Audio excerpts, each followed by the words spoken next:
Assalamualaikum warahmatullahi wabarakatuh. Perkenalkan, nama saya Nur Melisa Ulansari, NIM 06201314311110 dari kelompok 2C. Di sini saya akan memperagakan tentang teknik pertolongan pada kasus distopia fetus. Di sini terdapat kedudukan fetus dengan situs longitudinal anterior, posisinya yaitu dorsosakral dengan habitusnya di scapula flexion. Hambatan yang terjadi yaitu scapula fetus terhadap pubis induk. Pertolongan yang dapat kita lakukan, yang pertama, fiksasi kepala terlebih dahulu. Setelah dilakukan fiksasi kepala, kemudian retropulsi skapula, traksi radius ulna, retropulsi karpal, traksi metakarpal. Lakukan dengan cara yang sama pada kaki depan sebelahnya, yaitu retropulsi skapula, traksi radius ulna, retropulsi karpal, traksi metakarpal.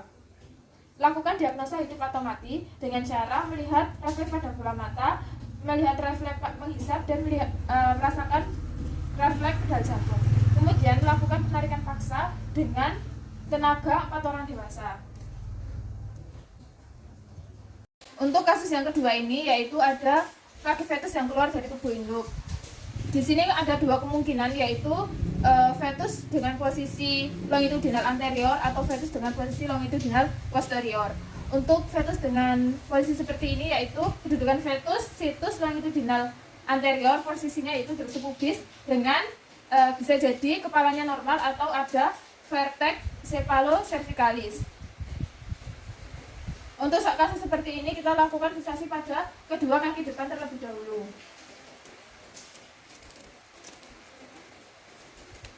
Selanjutnya, jika terjadi vertex cephalocervicalis, maka lakukan retropulsi frontalis, kemudian reaksi mandibula. Jika kepala fetus sudah keluar, selanjutnya lakukan fiksasi. Jika posisi kepala fetus normal, maka tidak usah dilakukan gerakan seperti tadi. Selanjutnya, masukkan tangan ke prevaginal di bawah tubuh fetus di depan pubis induk sebagai jembatan fetus. Kemudian lakukan penarikan fetus. Jika fetus sudah melewati kristal pubis induk, selanjutnya lepas jembatan tangan. Pada sapi dengan hambatan lumbal fetus terhadap pubis induk, maka lakukan cara yang sama, yaitu dengan membuat jembatan tangan.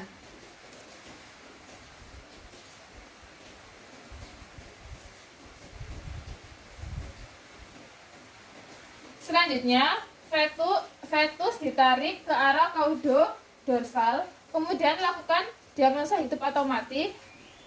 Jika ada hambatan pada kaki belakang fetus terhadap sakrum induk, maka dapat dilakukan dengan menarik ke arah caudo-dorsal sambil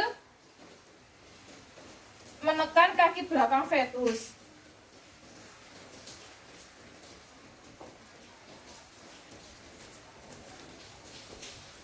Selanjutnya, lakukan tarik paksa. Untuk kemungkinan kedua dari kasus yang tadi, jika ada kaki fetus yang keluar dari tubuh induk, sedangkan ekor fetus belum keluar, maka kemungkinan terjadi posisi dengan situs longitudinal posterior, posisi dorsosakral, dan habitusnya yaitu terjadi penumpukan pada ekor. Hambatannya yaitu arah bulu fetus terhadap saluran kelahiran. Hambatan yang kedua yaitu ekor fetus terhadap pubis induk. Pertolongan yang dapat kita lakukan jika ekor fetus belum keluar, yaitu lakukan retropulsi pelvis. Kemudian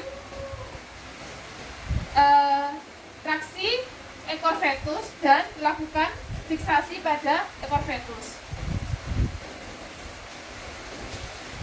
Selanjutnya, diagnosa hidup atau mati dengan memasukkan jari kita ke sphincter ani fetus. Jika terjadi refleks, maka hewan tersebut masih hidup.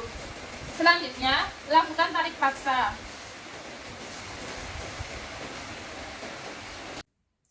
Di sini saya akan memperagakan flushing dengan pembedahan pada kambing. Pertama, siapkan alat dan bahan terlebih dahulu.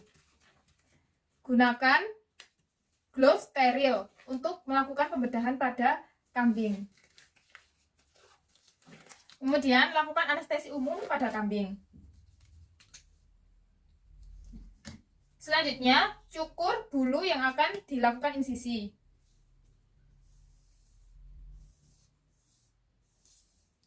Bersihkan area yang akan diinsisi, kemudian aseptiskan.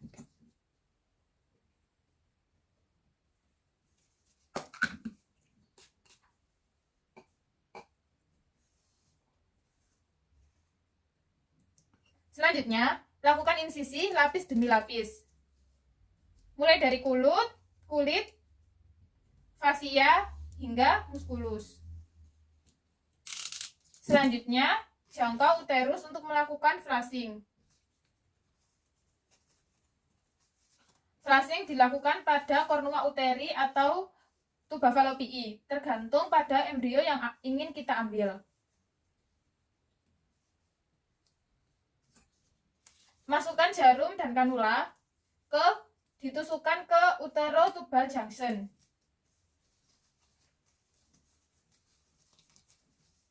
Selanjutnya, masukkan media flashing. Kemudian, tampung hasil flashing pada cawan Petri. Lakukan hal tersebut ke tuba falopii atau kornua satunya. Selanjutnya, kembalikan uterus ke posisi semula, lakukan reposisi ke posisi semula. Selanjutnya, taburkan antibiotik serbuk. Setelah itu, lakukan penjahitan lapis demi lapis.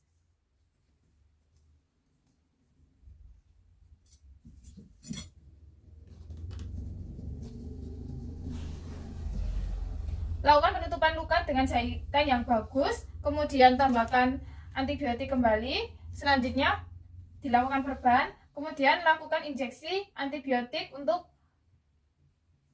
menghindari dari kontaminasi kuman. Di sini saya akan menjelaskan tentang teknik transfer embrio pada kambing dengan dilakukan pembedahan. Siapkan alat dan bahan terlebih dahulu. Usahakan untuk menggunakan gloves steril saat akan dilakukan pembedahan.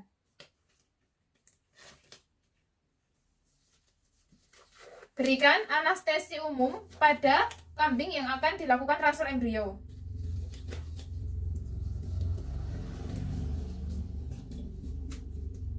Anestesi umum dapat dilakukan untuk mengurangi rasa sakit dan bisa menghandling kambing dengan baik. Kemudian, bersihkan area linea alba yang akan dilakukan insisi. Cukur bulu terlebih dahulu untuk menghindari dari kontaminasi kuman. Selanjutnya, bersihkan area bulu yang sudah dicukur, kemudian aseptiskan.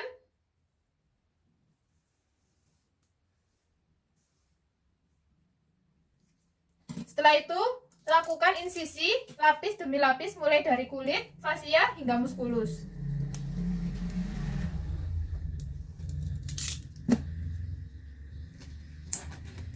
Setelah itu, jangkau uterus. Kemudian, transfer embrio dilakukan dengan menyentuhkan embrio ke posisi ampula. Setelah itu, kembalikan lagi posisi uterus atau reposisi ke posisi sebelumnya. Lakukan penjahitan mulai dari muskulus, subkutikuler, hingga penjahitan kulit dengan bagus. Usahakan jahitan rapat supaya tidak ada kontaminasi kuman. Kemudian, berikan antibiotik. Tutup luka dengan perban.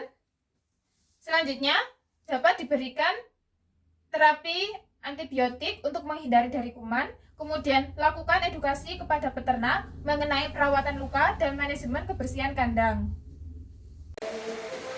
Baik, saya akan memberikan penjelasan dan edukasi terhadap peternak mengenai diferensial diagnosa pada kasus tersebut. Penjelasan yang akan saya berikan kepada pemilik hewan tersebut yaitu Mohon maaf Bapak atau Ibu, sapi yang kemarin dilakukan pemeriksaan rektal 8 bulan yang lalu, kemudian tidak jadi kelahiran hingga hari ini, sapi milik Bapak A, ada beberapa kemungkinan. Kemungkinan yang pertama yaitu memang sapi tersebut sudah hamil, namun karena pada palpasi rektal dilakukan pada usia kehamilan muda, sehingga dapat menyebabkan abortus pada fetusnya secara tidak sengaja. Kemungkinan yang kedua yaitu karena umur kehamilan hewan bunting tersebut masih muda, yaitu sekitar 1 hingga 2 bulan, sehingga palpasi rektal sedikit sulit untuk ditegaskan. Namun jika pada hasil tersebut sudah dinyatakan sapi hamil, selanjutnya lakukan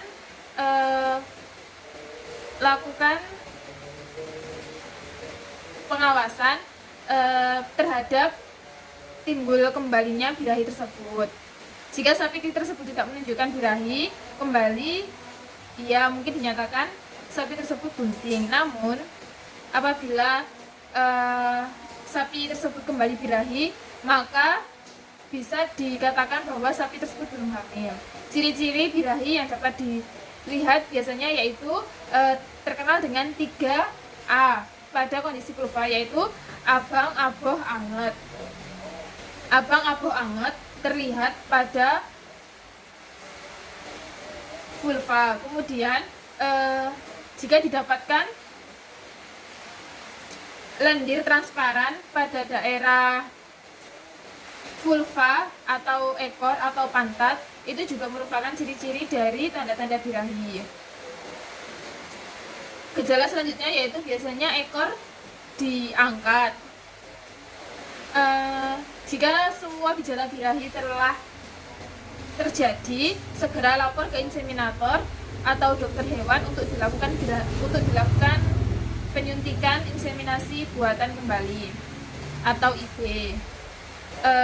Selanjutnya, jika birahi tidak muncul kembali setelah dinyatakan bahwa hewan tersebut bunting, mungkin perlu dilakukan pemeriksaan atau seharusnya atau sebaiknya memang dilakukan pemeriksaan kembali pada usia kebuntingan 3 hingga 4 bulan untuk memastikan adanya fetus.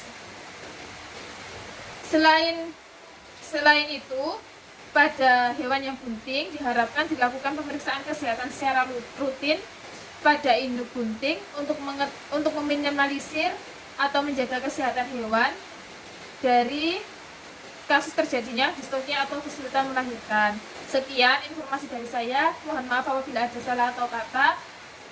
Terima kasih atas perhatiannya. Wassalamualaikum warahmatullahi wabarakatuh.